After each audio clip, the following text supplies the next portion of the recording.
Hello out there. This is DayTrader, and actually this would be a watch list for Thursday, March 20th, but I want to add a little something to it.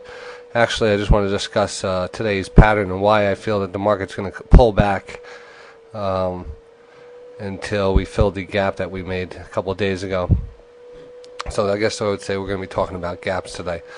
When I trade and you see a gap like this happened a few days ago, and if you zoom in there, you'll see. Let me get rid of this line here. You could see where we closed here and we opened up here. All right. Normally, if there's you could have a little space in between. When this gap right here, if you do the calculation, it's a big gap for an overall market index just to forget about. And if you go back through history, gap ups and gap downs always are filled. I mean, I would say probably 90% of the time. On longer range, charts, gaps are filled on indexes. Not just specific stocks, because some stocks just get good news and they're just revalued. But if I zoom out all the way on the S&P daily here, it's very rarely where you see a gap that didn't get filled. And we pretty much just because of the volatility. So definitely expecting the market to pull back here.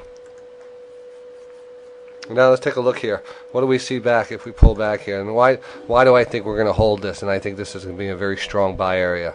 This is why. All right. So we're going to pull back.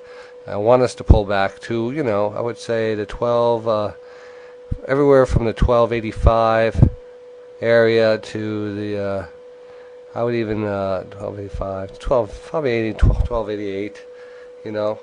I don't, 1287 would be closing the gap, but I'd watch it, because if I knew, I'm very bullish on this area right here, this 1288 to 1286 area. Very bullish on this, and I really do believe we're going to get a big bounce there, and we're not going to revisit the lows here. First of all, I do think the market's going to come back down, and then we're going to have this shoulder over here, and then if we stop here, then we have, I'll put a little shoulder right here. This is where the gap is. So we have a nice little shoulder, a nice little head, nice little shoulder. Another great area. If we did stop there, start an inverted head and shoulder pattern on a pretty decent length chart here, which would really hold up nicely. Because if you actually zoomed out on this, you'll see that there's just a nice W pattern forming here. And I always like to see the pullback, which causes also an inverted head and shoulder. So you can always see different patterns within patterns. And that's probably why certain patterns work with other patterns, because it's all the same. It's all the same animal in the end. And the end game lines always match up somehow. So all right. So that's my short-term prognosis of the market. I tell you one thing: I want to have a lot of cash available for this gap close, because I think we're going to hold there. If we do hold there, I think the market's going to really get behind this.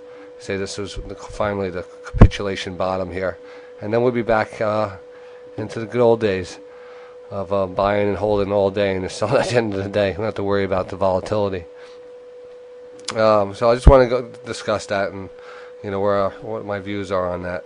So I won't take any big positions until the gap is closed there, and would be very bullish if we started pulling, bounced off of that aggressively and started heading back up. I'd be very bullish. All right, that's it for that little segment. Look for a watch list and a few. And I might as well say, you can listen to the show each day from 8 a.m. in the morning till 4 market hours, discussing the market, going over market plays, calls, market news, analysts, good music, and all that good stuff. So come on by the site, www.daytradingradio.com. It's daytradingradio.com.